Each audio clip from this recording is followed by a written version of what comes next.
yang mencoba menerobos masuk ke istana. Bagaimana istana melihatnya? Karena ini bukan kasus pertama. 2017 kurang lebih sudah ada 3 kali terjadi. Ya, itu nanti saya sama Barreskrim yang jawab yang kedua ya. Yang hubungannya ini kebetulan tadi Pak Kabar Eskrim ikut rapat dan saya sudah informasikan. Beliau komunikasi dengan unsur-unsurnya dan untuk bisa segera ditangani.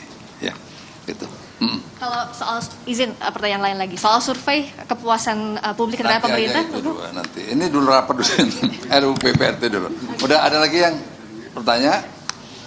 Kalau tidak ada, saya ucapkan terima kasih kepada semuanya yang bisa menyelesaikan ini. Ya.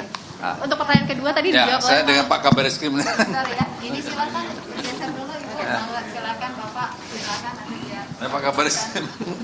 Pak Kabar Eskrim boleh membantu Pak untuk yang pertanyaan kedua tadi, soal tadi pagi kan ada penyusup mencoba menerobos istana meskipun belum masuk.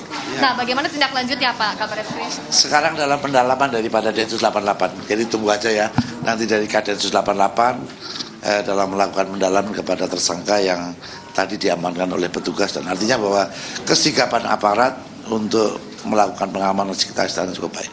Terima kasih. Bukan pertama kali terjadi Pak, 2017 juga sempat terjadi. Setelah ini apakah ada pengetatan pengamanan mungkin di sekitar Istana Kepresidenan atau sudah dianggap cukup? Sudah ada protapnya Mbak ya, saya yakin sudah protapnya ada. Ya, terima kasih. Pengamanan ring sudah dijalankan dan kenapa ketangkep ya, karena itu menunjukkan bahwa kita punya kesigapan tinggi. Berikutnya yang kedua, ini juga bagian dari awareness kita kepada masyarakat bahwa hal-hal seperti ini ternyata jangan diabaikan, kita harus waspada ya. Berikutnya tadi seperti yang disampaikan oleh Pak Kabar Eskrim, saat ini sedang didalami motifnya apa dan seterusnya, dan apa itu siapa sebenarnya yang ada di balik itu dan seterusnya ya. Kenapa mesti kesini dan seterusnya, itu kita sedang dalami. Ya. Kamu informasi awal yang disampaikan dari Pas Pampres yang menangani, apakah kamu sudah dapat? Udah ada. Ya. Seperti apa informasi? Ya sudah didalamin gitu ya.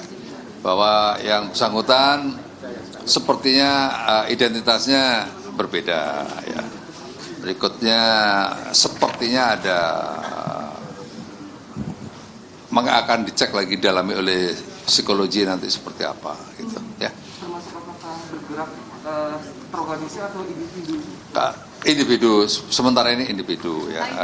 Tapi senjatanya memang senjata rakitan ya.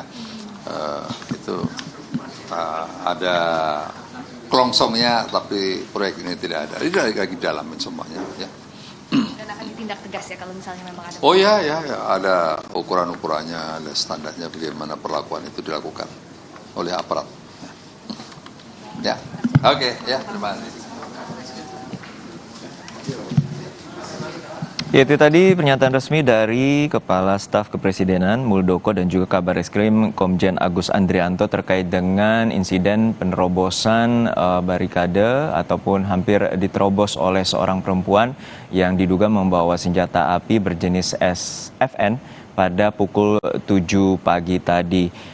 Muldoko menyatakan bahwa SOP ataupun barikade telah dilakukan secara ketat sehingga mampu menangkal adanya dugaan penerobosan yang dilakukan oleh seorang perempuan berusia 25 tahun, dan sebelumnya ada 3 petugas keamanan atau 3 polisi yang langsung menahan ataupun menangkap perempuan yang membawa tas yang diduga ataupun di dalamnya berisi senjata api berjenis FN. Dari visual Anda lihat di sini adalah saat detik-detik penangkapan seorang perempuan yang membawa tas dan di dalamnya terdapat pistol berjenis FN. Ini adalah situasi di Istana Negara, di luar Istana Negara, di mana saat polisi atau petugas keamanan di luar barikade langsung menahan ataupun melakukan interogasi terhadap perempuan yang berupaya untuk menerobos istana.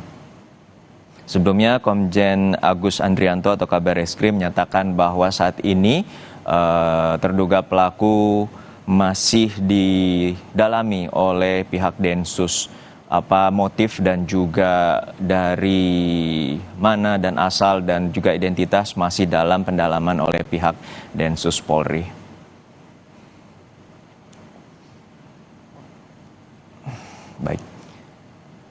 Baik, kami akan lanjutkan Breaking News Kompas TV terkait dengan sidang lanjutan terhadap terdakwa Richard Eliezer yang menghadirkan 12 saksi dari pihak keluarga Yosua Huta Barat. Kami masih terhubung dengan pakar hukum pidana Asep Iwan Iriawan yang bergabung bersama kami